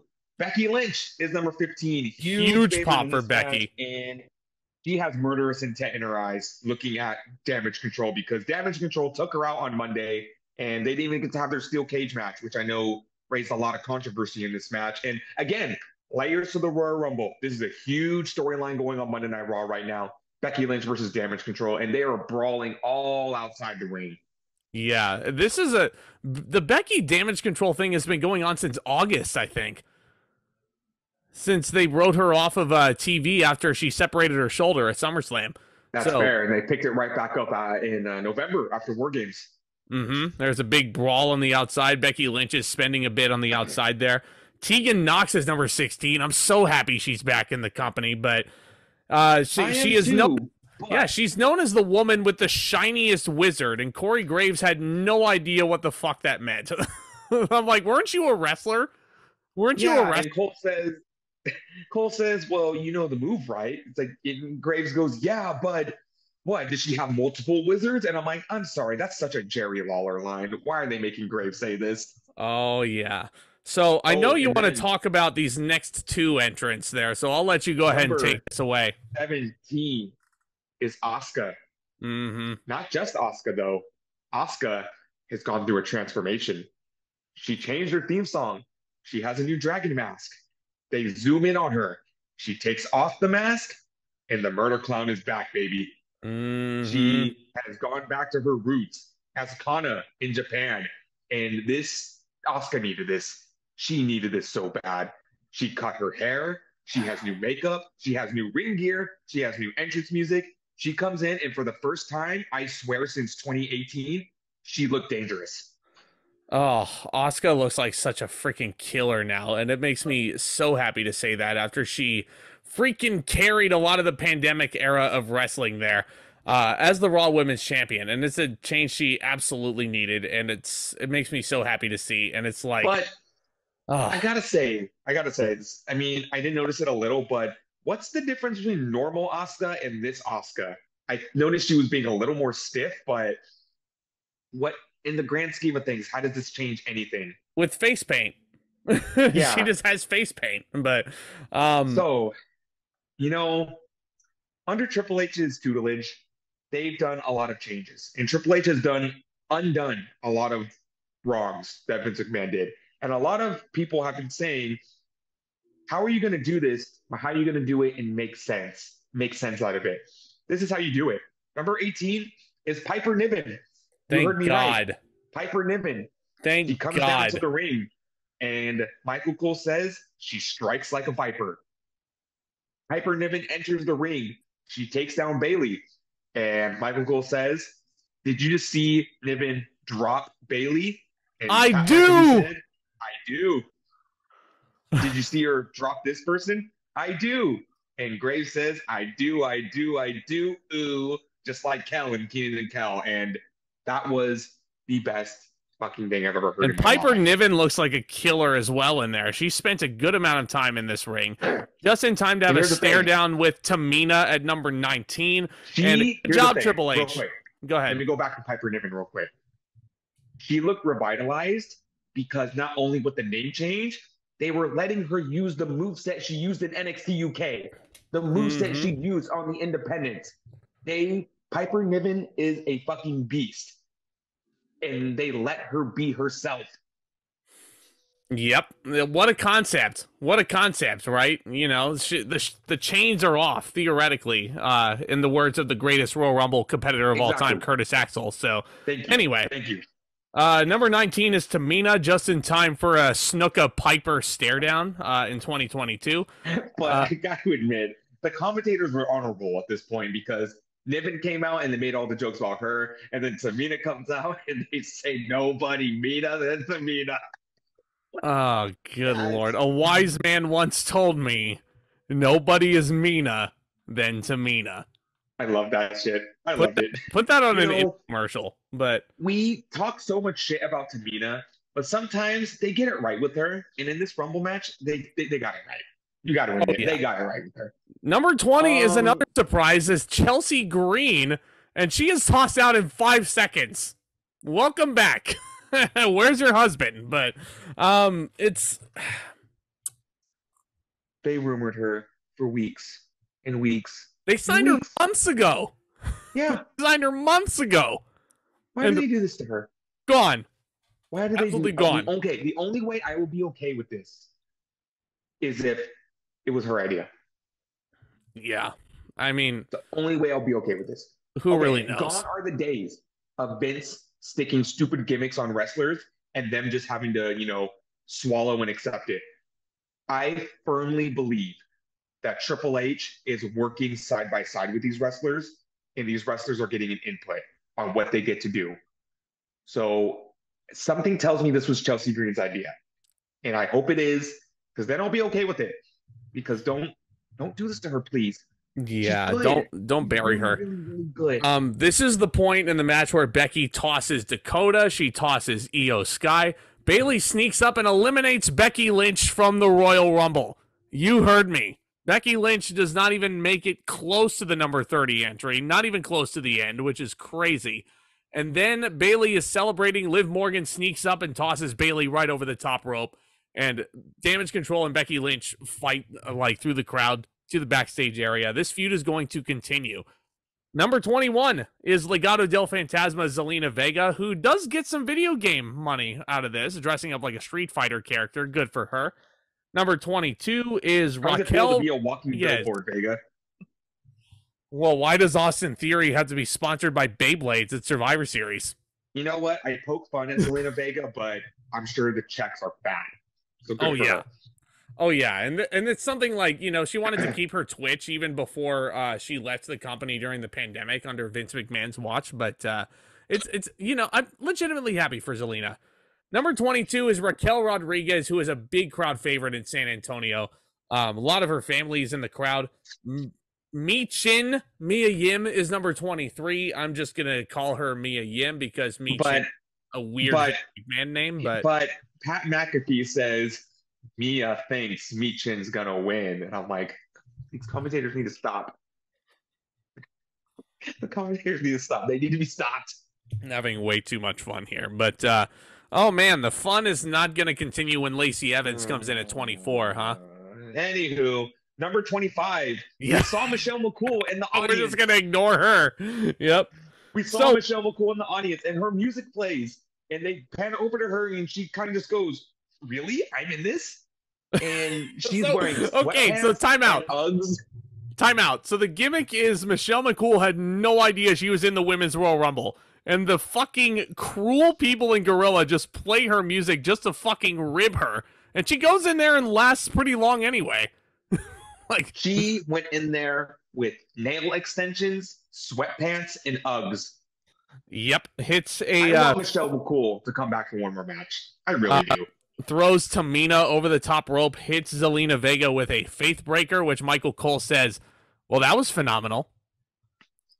They were fucking on it. Miss you, AJ Styles. Heel number 26 is NXT's Indy Hartwell, who is very well overdue for a main roster push. It was really cool to see her in this match. The way, everyone except Dexter Lumis, the whole way was in the Royal Rumble this year, which was really cool. We'll have Dexter Lumis have some fun in a Royal Rumble soon, but let's just say keep her on the main roster because I support indie wrestling. I do too. Yeah. I do too. Absolutely. Sonya Deville comes in at 27. Nothing really going on here at this point. Oh wait, no, this is the point I want to talk about. So Lacey Evans on the top rope has Zelina Vega in a Cobra clutch. Chokes Zelina Vega out and fucking drops her on the floor. Fucking sandbagged. Ow. For anybody who cares, for the two people out there that care, Lacey Evans has taken Sergeant Slaughter's Cobra Clutch, even though she doesn't do it as good as him, and said she was going to do it to everybody. Again, for the 1.5 people out there that care. She's terrible. She's terrible. Why is she in this match? But anyway, number 28 is Shotzi Blackheart. It'll make you feel better because they're probably going to repackage her for the 10th time in a couple weeks. Oh yeah. No, totally. That's going to be her whole gimmick. She's going to have a new gimmick every 3 weeks. But Shotzi Blackheart is number 28. Shotzi lasts to the end, of course, as you should with Shotzi. Number 29, Nikki Cross does a warrior sprint all the way down the ramp with that Sanity remix. Love and it. It's so fun. But okay, this honestly. Do you want me to do this again, or do you want to do it? I'll do it because this pissed me off more than Logan Paul, if I'm being honest. So yeah, they jump the buzzer and they play the music of number 30, Nia Jax. Why the fuck is she back? Because if you want to talk about unsafe workers, Lacey Evans is one thing. Nia Jax broke Becky Lynch's nose, which was like, it got Becky over as a Stone Cold style babyface, but it just showed how reckless Nia Jax was in the ring. Nearly ended Kairi Sane's career as well by giving her a massive to the point where she didn't want to wrestle anymore. Yeah. She injured terrible. Bayley, injured Charlotte Flair, injured Alexa Bliss, injured so many people, and she's a bully. In real life, she is a bully. Yeah, so I'm not happy to see her. Thank God she didn't last very long. Rhea Ripley on you, hit. Triple H, for bringing her back. Rhea Ripley hits a riptide on Nia Jax, which is a very impressive feat of strength, and every single other woman in the ring tosses her out like a freaking, like, unsafe worker that she is. Please go back to wherever you came from. Nice to see you taking a break from taking a break. Get out of my industry. I don't want to see you anymore.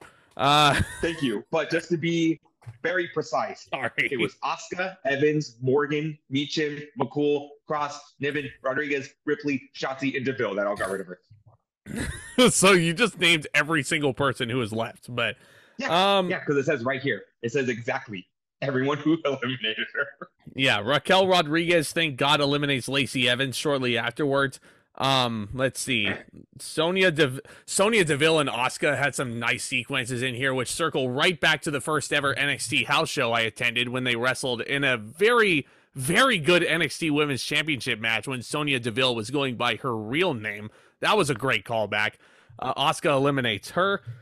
We have, let's see. So, eat defeat on Shotzi, and then Michin and Shotzi both get out of there. Piper Niven makes it all the way to the final 6, which is awesome. Is so cool. Yeah, freaking love seeing that. Her and Raquel both eliminate each other.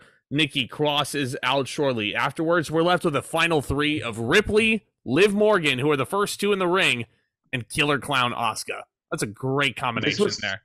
This was to the point where I didn't know who I wanted to win because I wanted them all to win. Liv Morgan is going to be champion again one day. But this was Rhea Ripley's to lose. A lot of people picked her and she was the heavy favorite going in. There was a great ending sequence as well where all 3 women had gone over the top rope. They're standing on the apron. Asuka goes for the blue mist on Rhea Ripley, who ducks out of the way, and poor Liv Morgan is blinded by the mist. Ripley tosses Asuka to the floor. And there's actually a point where a blinded Liv Morgan could have won this match, too. This was really good drama. But Rhea Ripley pulls out all the stops like her man, Dom. Hits a Hurricane Rana on Liv to the outside. Number 1 entry. Wins this thing. That is, that's pretty awesome. That's pretty awesome to see that. I don't care if people say it's a predictable finish that the number 1 entrant goes the distance. I always love seeing the endurance in the Royal Rumble. It's one of my favorite. We haven't seen that in a while, though, I feel. So I thought that was really cool. Ripley has been over, and Edge just did it like last year or 2 years ago. Was he 1 or number 2? He was number 1. He was number 1. And was number 2. Yeah, and then Edge went the whole distance. Okay. This is definitely the first time for the women that it's happened. Yeah, you're right. Very interesting factoid that I'm reading right now. Apparently, Ripley lasted 1 second longer than Morgan, but the match, apparently they both have the time. They are both tied for having the longest run time in the Royal Rumble. Good on them. Which is very interesting. I'm glad they pushed who they pushed in this match. Morgan looked great. Asuka looked great. Ripley looked great. Hear me out. I thought this match told a lot of stories and had a lot more surprises than the men's. I originally enjoyed this one more than the men's, but I feel like I enjoyed them both for very different reasons. So I think they're both on par. This is also going to get 4.5 stars. This was so fun to watch. I'm going to say the commentators were on fire. I'm going to say 4 only because Lacey Evans sandbagged Zelina Vega like she usually sandbags people, and Nia Jax's return really put a sour taste in my mouth. Absolutely, yeah. But Rhea Ripley absolutely should have gone over, and I'm not going to spoil it for Tomas on who she picked on Raw because I actually did see it. And I am surprised. I didn't think she was going to make her decision this early. Yeah, well, she absolutely did, and it's going to be a very interesting road to WrestleMania and a very interesting match. I will tell you that much. But Ripley celebrates, and she, it seems very heartfelt, but she's also that very smug Judgment Day character that we all love to see out of her. But hey, again, a heel going over in the Royal Rumble. Who would have thought? But okay, let's get to the big one. The main event. No. We can't get to the big one. We can't because we have to talk about Hardy. No, we don't. I fast forwarded that shit. Not Matt Hardy. Not Jeff Hardy. But Hardy. No, you can talk about it. I fast forwarded. I I fast forwarded. I didn't have time to watch that shit. I didn't fast forward through it, but I did let it play because I had to use the bathroom and get. Yes, I was eating a snack at 3 in the morning. I had to do it. Yeah. No, okay. I fast forwarded through that shit. But all jokes aside, how groggy were you during the show on Sunday? Because I was groggy as fuck. Good Lord, yeah. In this main event, I knew the result. I knew what the result was going to be, but I was captivated to see how it was going to play out, especially with one Sami Zayn. This is the most interesting main event in a while that we've seen, because it wasn't about the match itself. It was about the story surrounding it. It is Roman Reigns for the 3rd time in Royal Rumble history defending the WWE Undisputed Universal Championship against Kevin Owens. We got it in 2016. No, 2017. 2017. In the Alamo Dome, ironically. Yes, 2017. We got it in 2021 in the Thunderdome, and we're getting it again. I wanted this to be Sheamus, but on now seeing the storyline they went with, I understand why it was Owens. But humor me I don't want to see Reigns and Owens wrestle again at the Royal Rumble, if I'm being honest. I don't want to see them wrestle again, period. Like, I've seen this match enough times. And not to say that it's a bad match, because this main event was certainly very technically solid. I'm going to give it 3 3/4 stars just based on the wrestling alone. We'll get to that.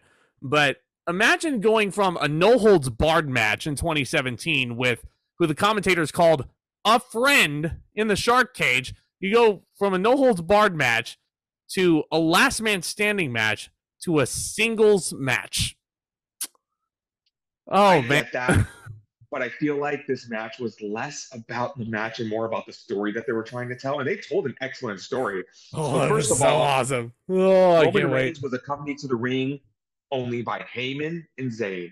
No Usos, no Sikoa, nobody else. Because this was Zayn's ultimate test, whether he was faithful to the bloodline or not. Little things I want to point out. Notice during the ring introductions, Owens was sitting on the top rope and Zayn was sitting on the top rope. Owens was sitting on the top rope in clear light. Zayn was sitting on the top rope in the dark.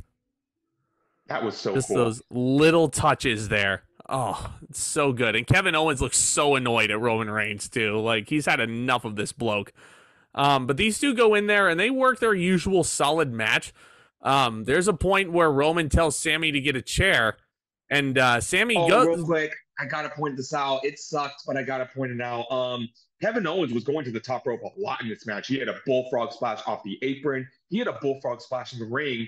He had a swanton bomb, but he went for his signature 180 moonsault where he's on the top rope. He jumps and does a 180 and does a moonsault. He slipped, and not only he did. You saw the spot because Reigns was trying to move out of the way, but Owens' leg still slammed onto Reigns. But you gotta again, accidents happen in this business. I'm not gonna fault Kevin Owens on that, but I am gonna point out that Roman Reigns has just like the perfect ring IQ to get himself to safety when an accident was going on.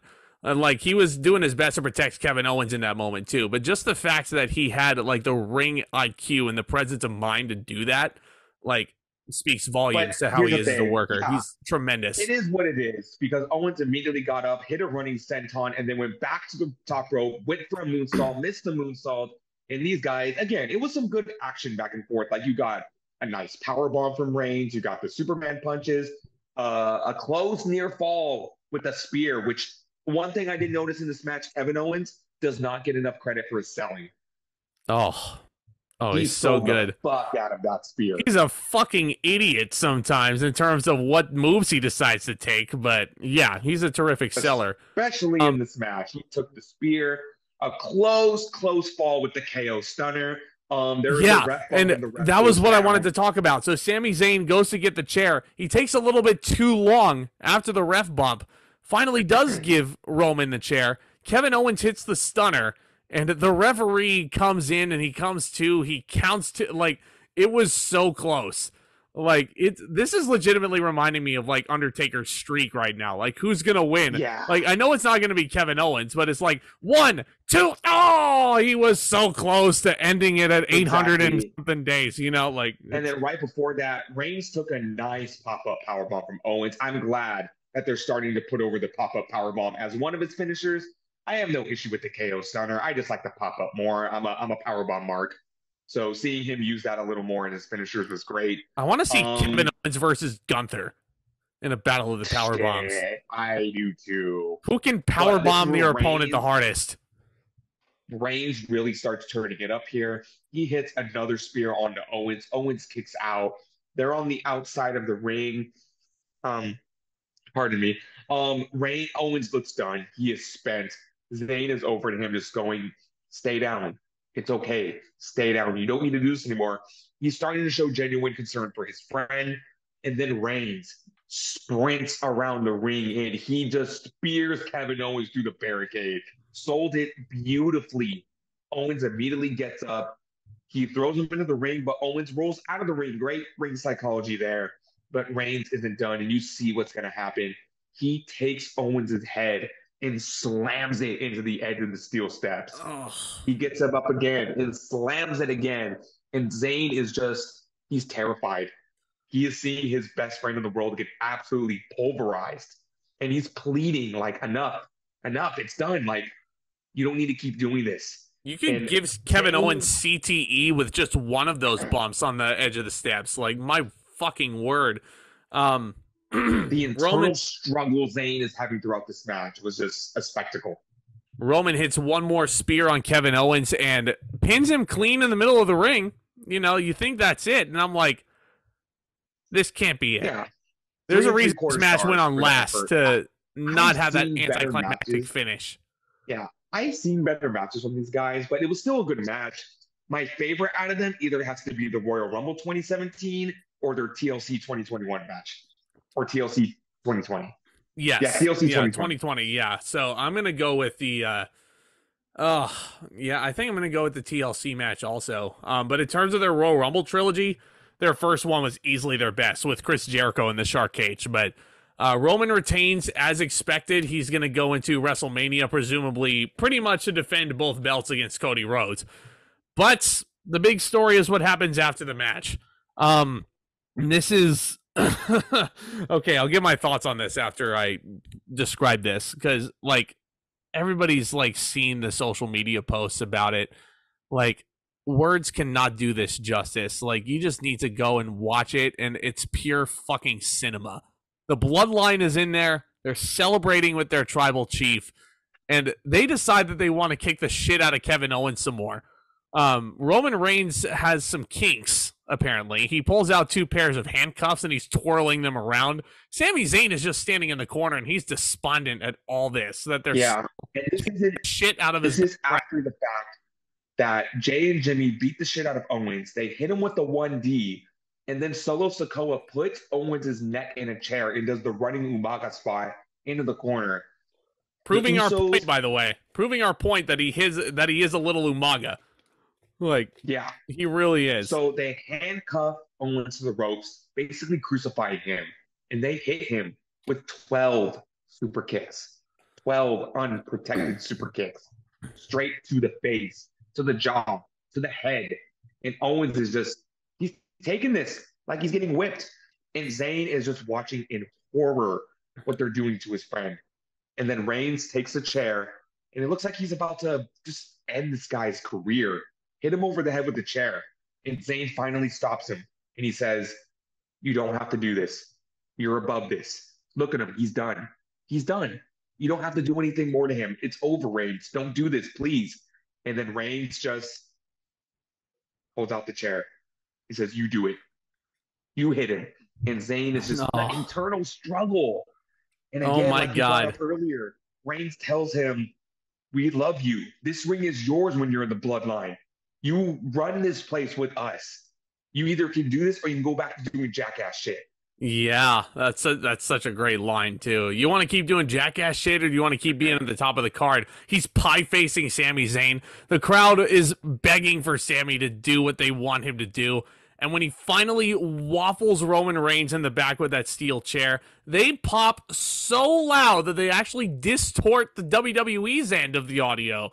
And, like, Roman is, like, confused and just, like, betrayed and heartbroken. It is essentially exactly what happened when Seth Rollins broke up the Shield, except this time Roman Reigns deserved every bit of it. like, Yeah. like the 180 and the full circle there is just, it's So pitch perfect. And Jey Jay Uso, yeah, talk about starts Jay for a second. screaming at Zayn. He starts screaming at him, "What are you doing, man? Why'd you do that? We loved you, man. You were my brother." And then Reigns tells him to sick Zayn. And Jimmy hits him with a super kick.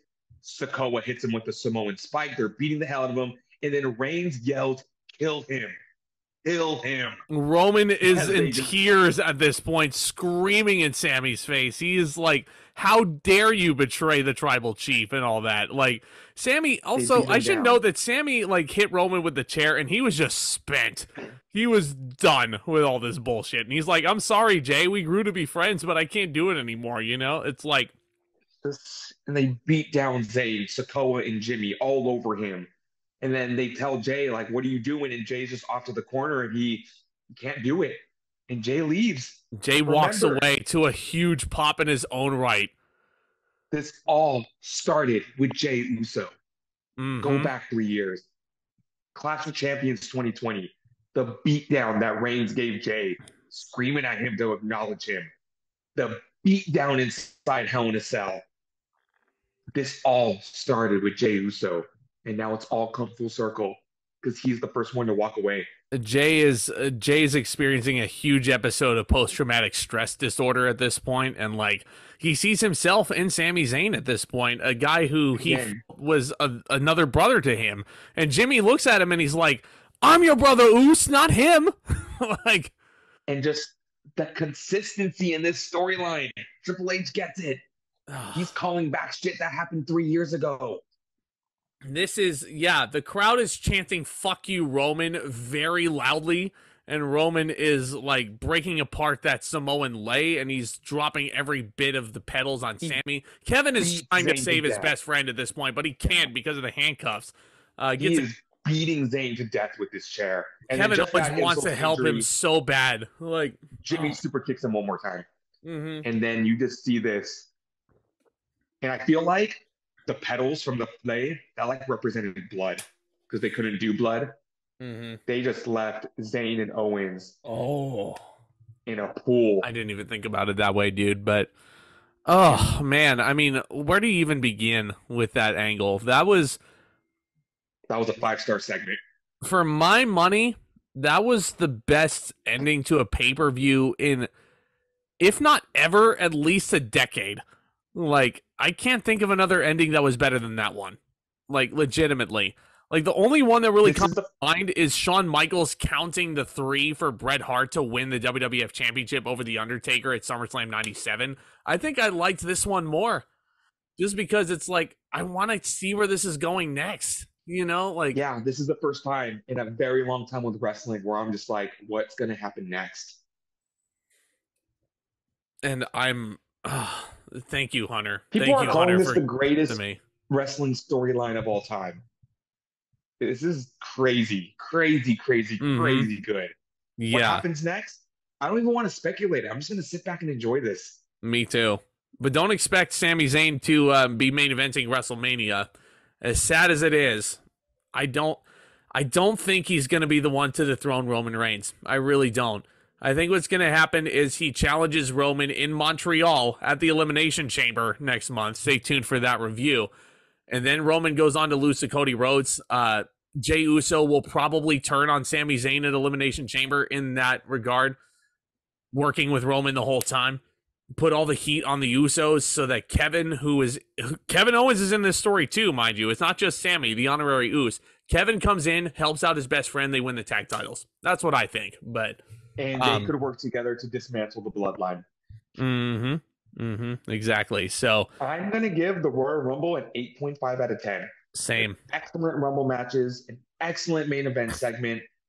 If you didn't like this Royal Rumble, then I'm sorry. I don't know what else I don't know what else WWE can give you.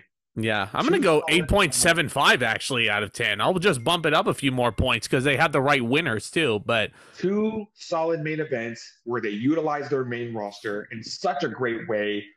Gunther and Morgan looked excellent in defeat. and Rhodes and Ripley were the right winners. And you had a pitch black match that a lot of people didn't like, but I appreciated, and a Raw Women's title match that was just there. Yeah. So a little bit something for everybody. That's why Bray Wyatt says we all enjoy wrestling. It's because there's something for everybody to enjoy. But guys, if you're new, hit that subscribe button. It's 100 shows and counting, Tomas. Next time on the channel, expect us, definitely talk about Elimination Chamber. We'll be doing that next month.